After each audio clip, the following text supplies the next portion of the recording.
Exactly 1 week ago, Alec Murdaugh was sentenced to life in prison without parole for murdering his wife and son. And tonight, we're looking at the legal issues ahead for the convicted killer.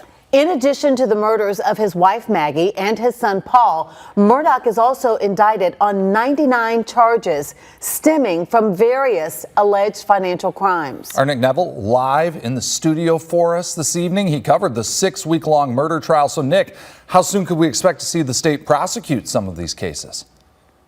Yes, Greg. So pretty soon, attorney Eric Bland, who represents the family of Gloria Satterfield, the late Murdaugh housekeeper, tells me he expects the Attorney General's office to move full speed ahead on the financial crimes cases and anticipates that a trial for the Satterfield criminal case could be scheduled within the next 6 months.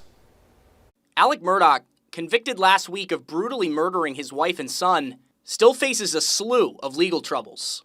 The state of South Carolina has got their foot on Alex Murdaugh's throat, and they're not going to let up. Attorney Eric Bland and his law partner Ronnie Richter were the first attorneys to bring Murdaugh's financial misdeeds to light.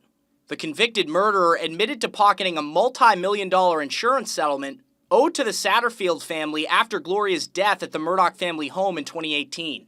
Bland does not expect Murdaugh to plead guilty on any of the financial crimes, however. Think of how he's manipulated and wasted judicial and legal resources. On the Labor Day shooting, he made him bring in a sketch artist to do a sketch of somebody that he knew already had shot him, which was Cousin Eddie. So he wasted money and 3 days worth of investigation before he came clean on that. He wasted 2 years of law enforcement time and money to prove that he was at the kennels. He's a very dangerous man, and he's going to utilize every legal avenue and right that he has, irrespective of how long it's going to take and the cost. This week, Murdaugh's defense team filed a notice to appeal his murder convictions. They said after sentencing that grounds for appeal could include the fact that Judge Clifton Newman allowed evidence of Murdaugh's alleged financial misdeeds to be admitted as evidence. And they say Murdaugh's Fifth Amendment rights were violated when the state asked him why he didn't admit to being at the family dog kennels just minutes before the murders. The motive here of the financial crimes were so much entwined with the double murders that there's almost no way around that. I don't think that's going to hold up on appeal.